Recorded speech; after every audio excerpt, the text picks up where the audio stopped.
Hi friends, welcome to my channel मेडियो first step. मैं बात करने जा रहा हूँ कोलेस्ट्रॉल के बारे में। कोलेस्ट्रॉल क्या होता है, इसका प्रोडक्शन कैसे होता है और कौन सा ऑर्गन करता है और कितना प्रोडक्शन हमारे बॉडी में होता है, कैसे ब्लड शुगर लेवल कोलेस्ट्रॉल के स्पीड को बढ़ाता है और इसके कितने टाइप्स होते हैं। साथ ही साथ हमें कितने कोलेस्ट्रॉल की नीड होती है और इसका फंक्शन क्या होता है और इसके सिम्टम्स क्या होते हैं।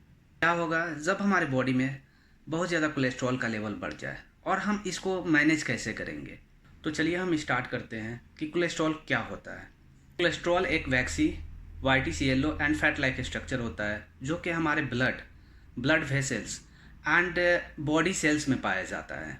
जैसा कि हमें पता है लीवर के बहुत सारे फंक्शंस होते हैं, जैसे filtering blood, getting rid of toxins, store nutrients every time we eat and इन सभी प्रोसेस के दौरान लीवर कोलेस्ट्रॉल को भी बनाता है। हमें हेल्दी रहने के लिए लीवर एंड इंटेस्टाइन 80% कोलेस्ट्रॉल बनाते हैं, but 20% cholesterol comes from the food we eat. अगर हम 200 से 300 मिलीग्राम कोलेस्ट्रॉल एक दिन में लेते हैं तो liver will produce an additional 800 milligram cholesterol per day from raw material such as proteins, fat and sugars. जब हम कुछ खाते हैं जैसे शुगर या अदर फूड तो हमारी बॉडी एक हार्मोन रिलीज करती है जो कि बॉडी में बन रहे कार्बोहाइड्रेट एंड शुगर की मात्रा को कंट्रोल करती है, जिसे हम इंसुलिन कहते हैं। अगर ज़्यादा इंसुलिन हमारे बॉडी में बनता है तो यह एक विलन का काम करता है। जैसे लिवर ने कोलेस्ट्रॉल बनाया, थैले में भरा और डिस्पैच कर दिया, और जिन जगहों पर कोलेस्ट्रॉल की ज़रूरत थी लाइक किडनी में, ब्रेन में और मसल्स में, उनको बांटता चला गया।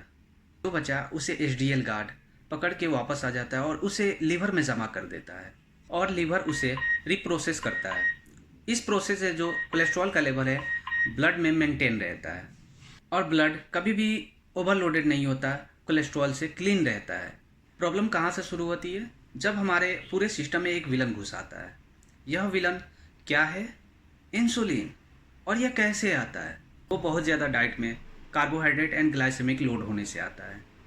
और यह जो इंसुलिन है बहुत ज़्यादा क्वांटिटी में आता है, लीवर में घुसता है और लीवर में कोलेस्ट्रॉल बनाने वाली मशीन का ऑन बटन पकड़कर बैठ जाता है, और जिससे हमारे बॉडी में कोलेस्ट्रॉल का लेवल ऑटोमेटिक बढ़ जाता है।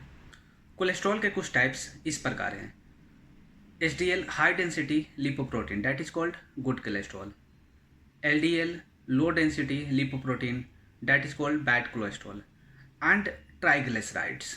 एक एडल्ट को बहुत ज़्यादा कोलेस्ट्रॉल की ज़रूरत नहीं होती है क्योंकि हमारा लीवर एंड इंटेस्टाइन उतनी क्वांटिटी में कोलेस्ट्रॉल को बना देती है जितनी कि एक एडल्ट पर्सन को ज़रूरत होती है। बट छोटे छोटे बच्चों को अधिक मात्रा में कोलेस्ट्रॉल की ज़रूरत होती है जिससे वो ग्रो एंड डेवलप कर सकें।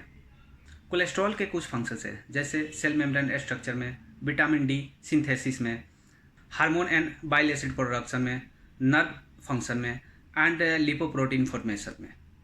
Usually there are no symptoms of the high cholesterol, but it left untreated it can lead to heart attack and a stroke like life-threatening disease.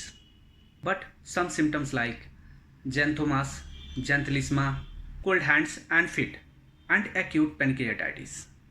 अगर कोलेस्ट्रॉल हमारे बॉडी में अधिक मात्रा में बढ़ता है तो it can lead to heart attack, stroke, coronary artery disease, atherosclerosis, peripheral artery disease, blood pressure and some other disease.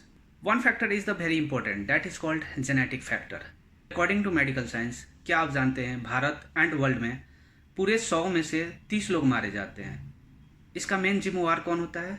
Cholesterol and triglycerides.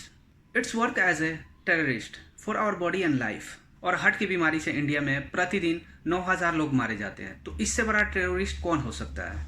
High cholesterol level can contribute to increase blood pressure also.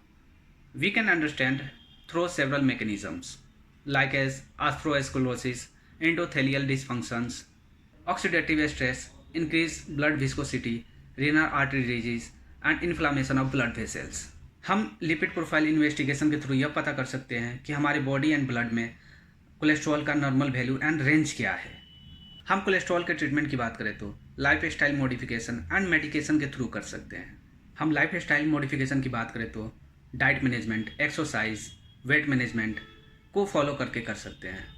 और life style modification में cholesterol को maintain करने के लिए smoking and alcohol को avoid करना बहुत ज़रूरी है। लाइफ स्टाइल मॉडिफिकेशन के अलावा मेडिकेशन में statins, fibrates, vitamin D3 and some other supportive medication के थ्रू हम कोलेस्ट्रॉल को कंट्रोल कर सकते हैं। तो चलिए हम मिलते हैं नेक्स्ट वीडियो में एक नए टॉपिक के साथ।